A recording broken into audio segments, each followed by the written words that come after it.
my first Araneta concert na Poliwa. So parang ang laki niya. So hindi ko alam kung paano ko siya gagawin. Ang alam ko lang, magagawa ko siya.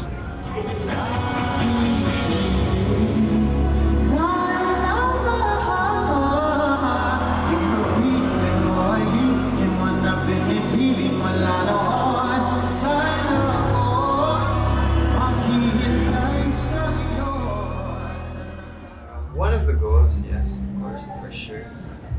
Isa yan sa halos lahat ng artists na kilala ko. Part sa kanila din na gusto mag-araneta. Mangangarap ka.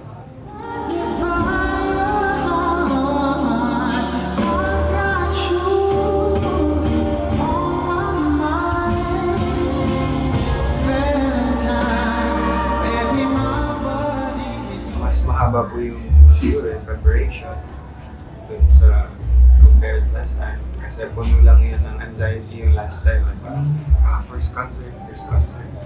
Ngayon naman parang naaayos na ng team kung ano yung expectations, kung paano siya handle. So parang paunti-unti napapaintindi nila sa akin na kaya natin ito.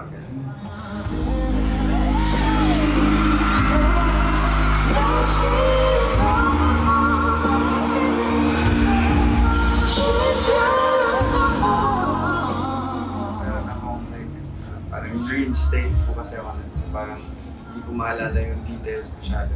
Siguro alam ko lang talaga na I was living one of my dreams.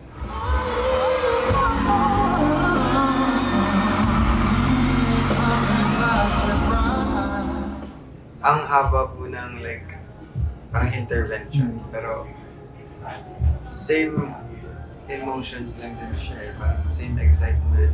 Actually na times 2 kasi may counting doubts. Alam mo yun, hindi ko alam bakit. Siguro sabi nga nila, kabahan ka pag hindi ka na kinakabahan ka. So yun, as much as possible, focus na ako sa goal.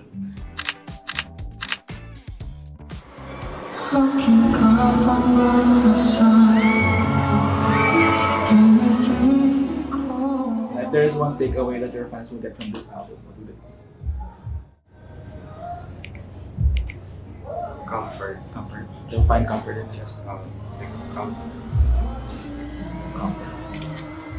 to be honest, I just want to share, create this safe space, comforting space where we could share emotions, trade emotions sa isa't isa.